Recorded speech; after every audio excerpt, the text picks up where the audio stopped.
Rashi points out in one of his comments in this week's Parsha that the word Nisim, leaders, is spelled with a missing letter as a critique of the leaders' laziness. How are they lazy? When it came time to donate the necessary materials to the Mishkan, to the tabernacle, the leaders pledged to donate anything that was missing. Whatever the rest of the Jewish people didn't donate, they'd fill it in. Lazy?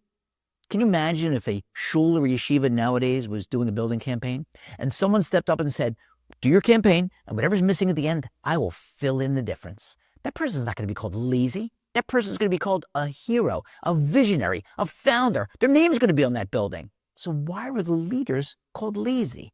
The answer is that if they made their pledge publicly, then they made a mistake, because that would have disincentivized their fellow Jews from donating. They would have said, why do we need to donate big sums? The leaders are taking care of it.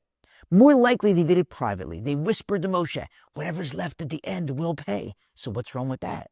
Well, what's wrong with that is that what you should have done is step up and make a big donation at the outset and announce it publicly.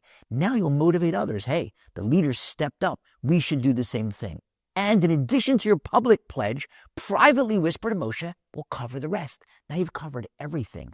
You've motivated and inspired your fellow Jews to give, not being lazy at all, and you've covered the difference. So at their exalted level of holiness, waiting until the end, making a pledge, whatever's missing, we'll fill in. Turned out there was very little missing at the end. They didn't end up making a big pledge. They took a risk, but it didn't end up paying that much. So they're critiqued for their level being a little lazy. And that's a warning shot to us. Sometimes you're choosing between two mitzvahs. Both are important. Both are mitzvahs. Maybe you're going to choose the one that's a little easier because of laziness. You'll say, no, I think that's the more important one. Maybe not. You have to suspect yourself. And laziness is a foundational issue. What do I mean?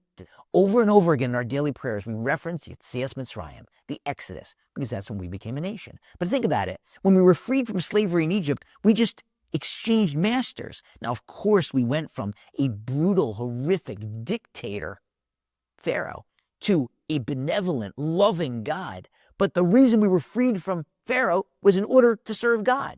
But something happened along the way. When we were slaves in Egypt, if our ancestors had a free minute, they'd go to sleep. They were exhausted from the back-breaking labor. But once they're freed from Egypt, well, now we've got free time. And that free time is supposed to be used wisely. And today it's the same thing. When we have free time, we're supposed to use it wisely. Exercise, very important. Recreation, you have to recharge, but within reason. 0 is too little. But the amounts at which we're engaging in those types of activities, it's typically too much. Think of all the things clamoring for our attention, our smartphones, social media, the endless news cycle. We have to use our time wisely. And you'll see, what do you mean? I'm not lazy, I'm busy all day long. When I'm not working, I'm exercising. When I'm not exercising, I'm scrolling on my phone.